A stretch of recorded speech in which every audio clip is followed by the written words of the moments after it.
O estudo do Movimento Alerta e também o estudo do professor Pedro Alau mostram que 120 mil mortes poderiam ter sido evitadas se medidas não farmacológicas para a redução da transmissão do vírus tivessem sido efetivamente adotadas no Brasil. Ambos tiveram já a oportunidade de descrever aqui essas medidas não farmacológicas consideradas pelo estudo. Eu queria uma reflexão dos dois, de que forma essas medidas foram implementadas no Brasil? Quais os resultados observados que são diferentes dos observados em outros países do mundo? Olha, senador, obrigada. Eu acho que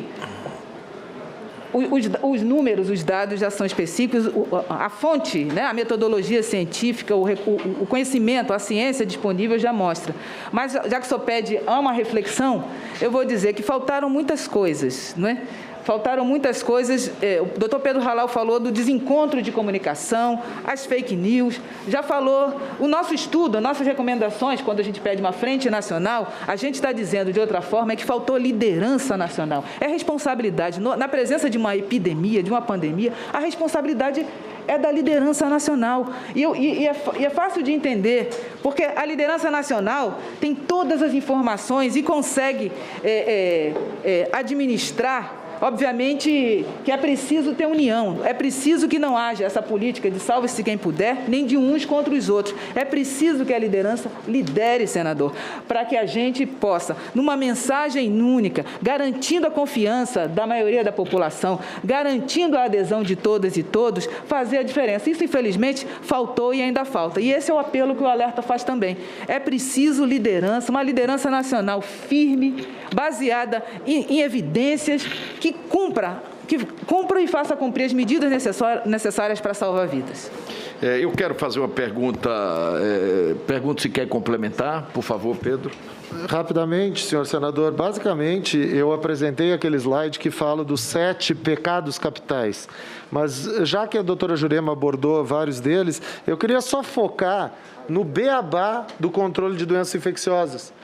Em qualquer momento da história da humanidade, doença infecciosa se controla com testagem, rastreamento de contatos e isolamento dos casos suspeitos.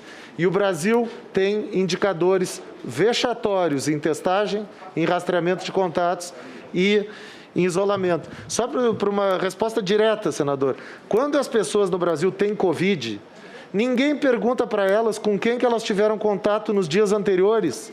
Esse é o beabá do controle de doença infecciosa, para que essas pessoas sejam isoladas e evitem o risco de transmitir para outras pessoas. E, infelizmente, essa estratégia não foi adotada como estratégia política de saúde no Brasil. Considerando a subnotificação dos casos da Covid, qual seria aproximadamente a quantidade de pessoas que já foram efetivamente infectadas pelo coronavírus no Brasil? Há condição de termos precisamente esse número, professor? Exatamente, senador. No EpiCovid, que o estudo que eu apresentei, no meio do ano passado, eram 6 vezes mais. Ou seja, 6 vezes mais infectados do que aparece nas estatísticas oficiais. Mas, senhor senador, hoje esse número mudou, porque obviamente houve evolução na testagem, mais gente ficou sabendo que tem a doença.